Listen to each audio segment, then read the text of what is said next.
providence works in mysterious ways.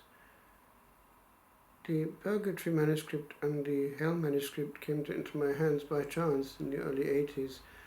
I translated them quietly in a monastery in France.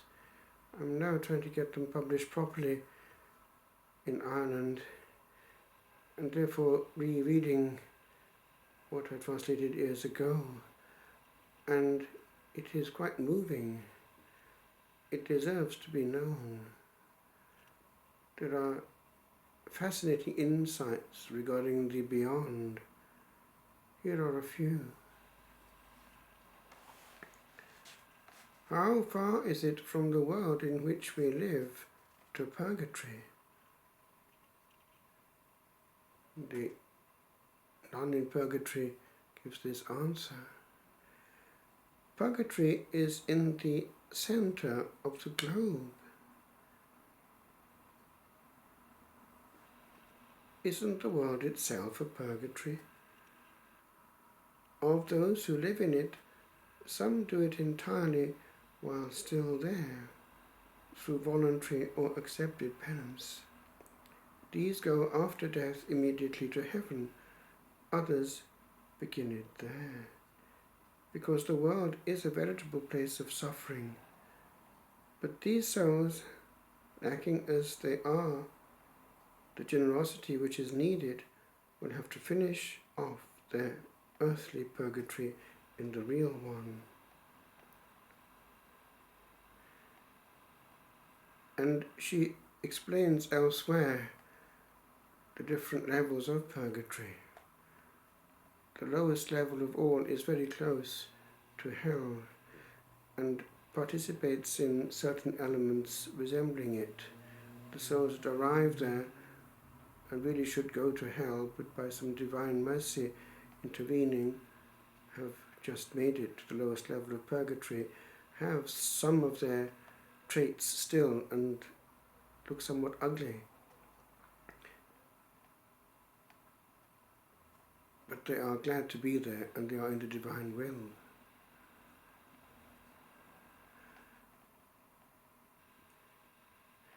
These deaths, which, yes, now questions of death like her own, because this nun died suddenly.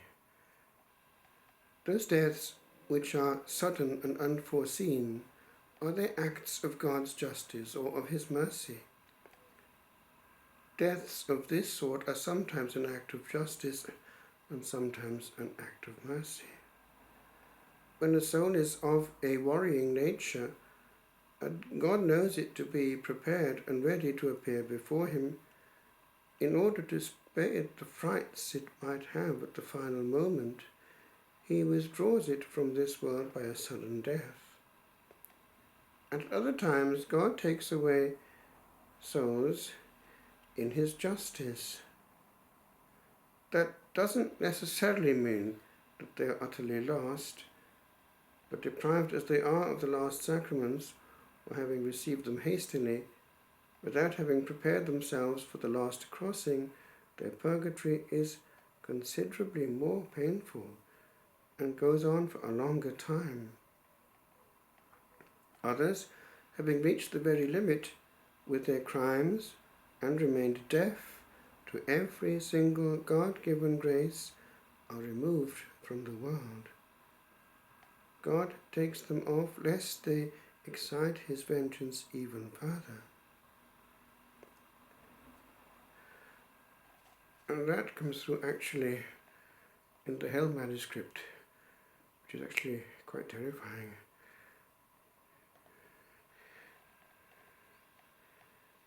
The fire of purgatory, is it a fire like the one we know on earth? Yes, only with the difference that the fire of purgatory is a purifier that has to do with the justice of God, and that of the earth, nice and gentle compared with purgatories. It's but a shadow beside the great braziers of divine justice. But how can a soul burn anyway? By a just permission of God, the soul, that is, the guilty partner, since all the body did was obey. And what malice do you ever see shown to a dead body? The soul suffers as though it were the body that suffered. Tell me, what takes place during the last agony and in the time that follows? Does the soul find itself in the light or in darkness? Under what form is the sentence pronounced? I had no agony, as you know, but I'm able to tell you that at this last decisive moment, the devil lets out all his fury on the dying.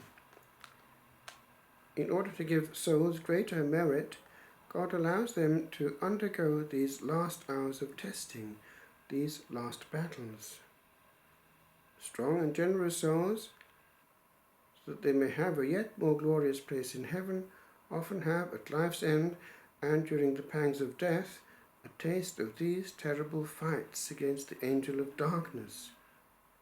You yourself have been a witness to the fact, but they come through victoriously. God doesn't allow a soul who has been faithful to him throughout her life to be lost in these final moments. Those who have loved the Blessed Virgin, who have invoked her all through their lives, receive many graces from her during the last struggles. Of course, it's in the Hail Mary, now and at the hour of our death.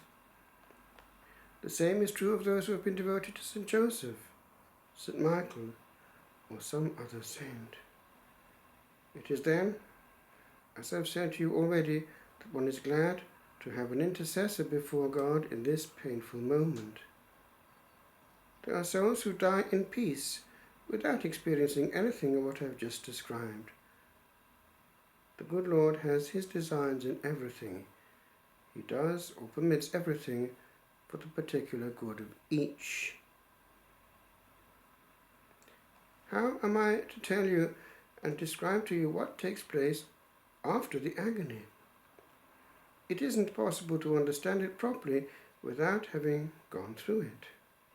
I'll try nevertheless to explain it to you as best I can. The soul, as it leaves its body, has a feeling of being utterly bewildered, completely besieged, if I may so speak, by God. It finds itself in such lucidity that in the twinkling of an eye it perceives its whole life, and, in accordance with what it sees, what it deserves. It's the soul itself that in the midst of this so clear sight pronounces its own sentence. It does not see God, but is annihilated by his presence. If it is a guilty soul, as was my own case, and in consequence has merited purgatory, it is so crushed down by the weight of its faults still remaining to be effaced that it plunges itself of its own accord into purgatory. It is then and then only that one understands God, his love for souls, and how wretched sin is in the eyes of his divine majesty. St. Michael is there when the soul leaves the body. It is him alone that I saw and that all souls see. He is, as it were, the witness and the executioner of divine justice. I also saw my guardian angel. All this is to help you to understand how it is that it can be said that St. Michael carries our souls to purgatory. Because the soul can't be carried, yet nonetheless it's true, inasmuch as he is there, present at the execution of the sentence. All that goes on in the other world is a mystery for yours. And when it's a soul that is to go straight to heaven, for this soul, its union, begun with Jesus, just goes on at death. That's what heaven is, but heaven's union is far more intimate than earth's.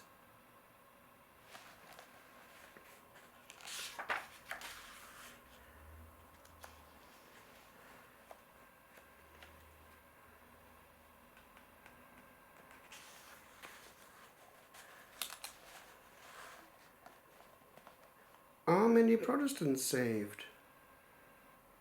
There are, through God's gracious mercy, a certain number of Protestants who are saved, but their purgatory is lengthy and in many cases rigorous. It's true that they haven't abused graces like many Catholics. But it's also true that they haven't had the singular graces of the sacraments and the other aids of the true religion. The result being that the expiation is protracted at length in purgatory.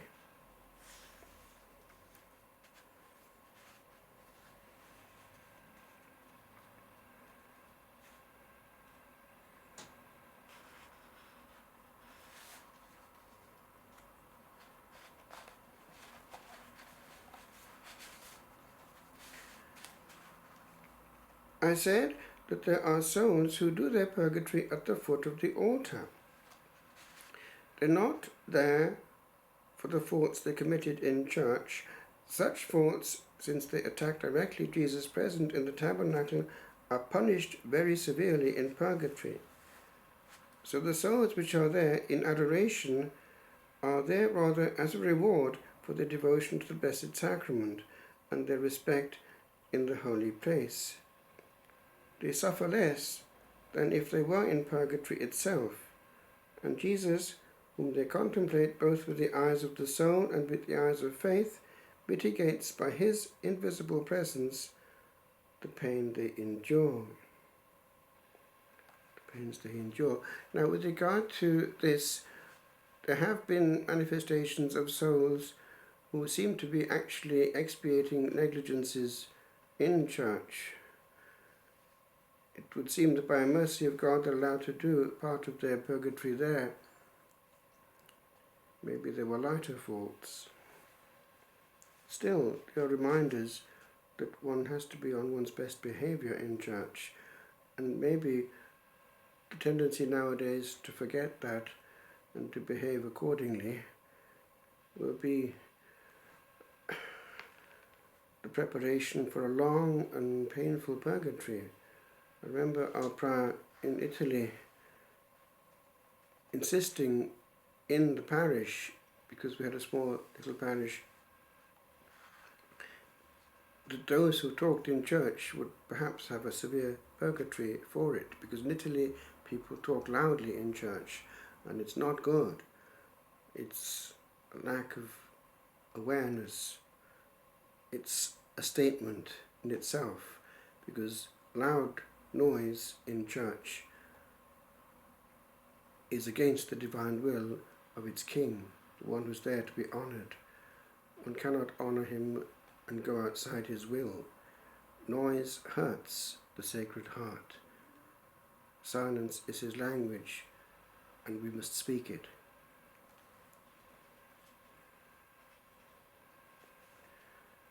Do nuns have any relations with others of the same religious family? In purgatory, as in heaven, religious of the same family aren't always together. Souls don't all deserve the same penance or the same reward. Nevertheless, they recognize each other in purgatory. And when God permits it, they can communicate with each other.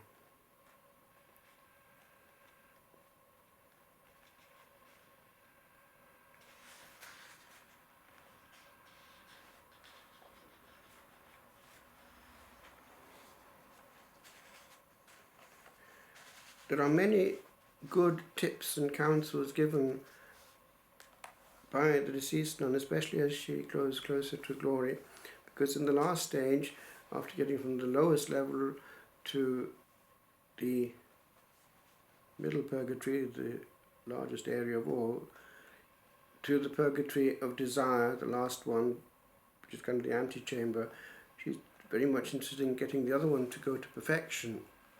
Many tips are given which are precious. Preachers and directors do good to souls only in proportion to their union with Jesus, that is, to their spirit of prayer and to their vigilance in keeping their interior calm, in holding the eyes of their soul open and ever fixed on Jesus, ready to do anything, to sacrifice anything for the salvation of those committed to their care.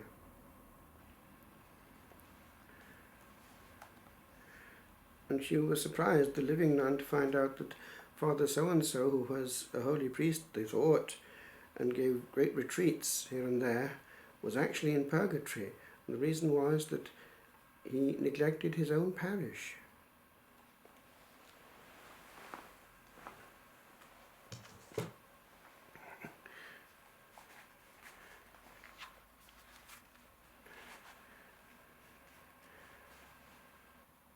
For a while we were keeping watch by turns by our dying Frère Marie, one of the old lay brothers, La Trappe.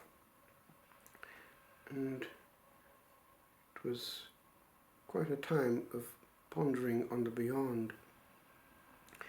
Eventually he petered out, and we then were watching his body in church, the Paschal candle lit beside him. And with the thought of the Purgatory manuscript in my head, I wrote these. On my knees beside Frère Marie. 'Twas but one breath, like any other, frère, that coming not made thy soul's nostrils breathe the limpid ether of the angelic air.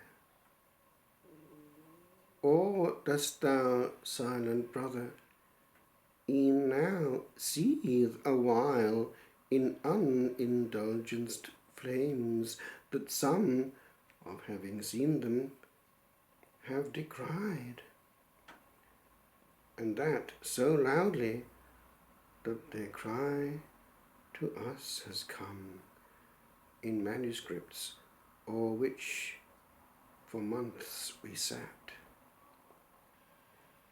And I say we, for though all alone, I knew another to be by my side, who did in ink one time what I have done another, somewhat further on its tide. She waiteth for the Marie on the shore, where many travellers went.